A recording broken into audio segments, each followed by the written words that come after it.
Today, many Indians go to America, Canada, Australia, Germany and different parts of the world to complete their higher graduations. But how many of you know that there was a university in India 2500 years ago where students used to come from China, Korea, Japan and many other countries? Yes, I was talking about Nalanda University, which is one of the oldest universities of world and was cultural center for global education and technology. But saddest thing is this university was destroyed by invaders by burning 90 lakh books into ashes. And trust me, reason for destroying this university will make your blood boil. Out of history books, many people have same question. Who destroyed Nalanda University? What was the real reason behind the collapse of Nalanda University? For next 3 minutes, I am going to tell you unbelievable facts of Nalanda and burning libraries. Stay tuned and watch full video. Welcome back to FactDesk. I will be uploading short and simplified information in one video every alternative day with most interesting facts and trending topics which everyone should have knowledge. If you not yet subscribe the channel, please subscribe and press bell icon. Let's begin our video from Kingdom of Gupta dynasty where Nalanda University was built by Kumaragupta in 5th century.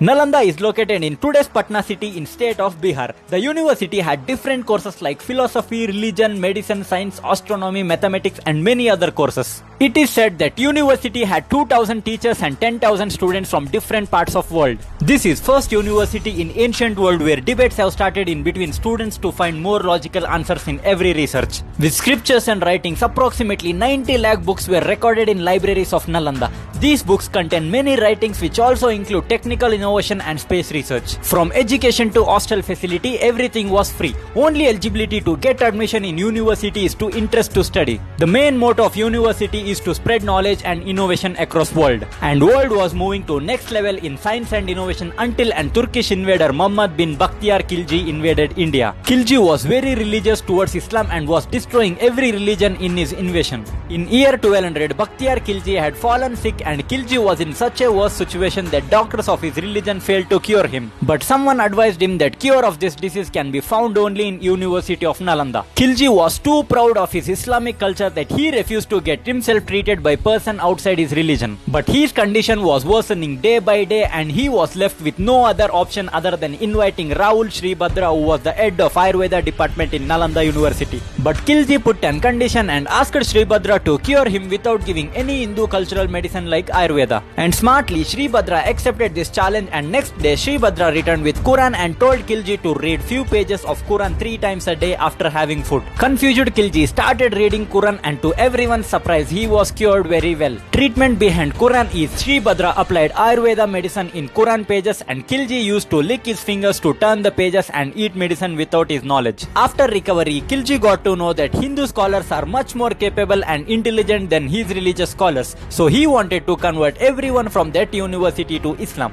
But university rejected his offer peacefully and Khilji decided to destroy the root knowledge of Hinduism, Buddhism and Ayurveda. So he killed many monks and teachers by burning the university. The library was so vast and strong that it took 3 months to completely burn with destruction of more than 90 lakh scriptured books. This is only few part of hidden history known from few teachers and students who escaped from Nalanda University. Khilji not just destroyed Nalanda but also many temples and cultural places. But what's more hurting is we glorify invaders by naming railway station after Bakhtiar Khilji and Nalanda has no identity left other than line of oldest university in ancient India. Also, many people had questioned that how world would have been if Nalanda University still exists in 2020. To this question, I'll make a video soon and paste a link in description. And if you think this video has facts, then please share this video and comment your doubts in comment section. Also, don't forget to subscribe our channel for more interesting and trending videos.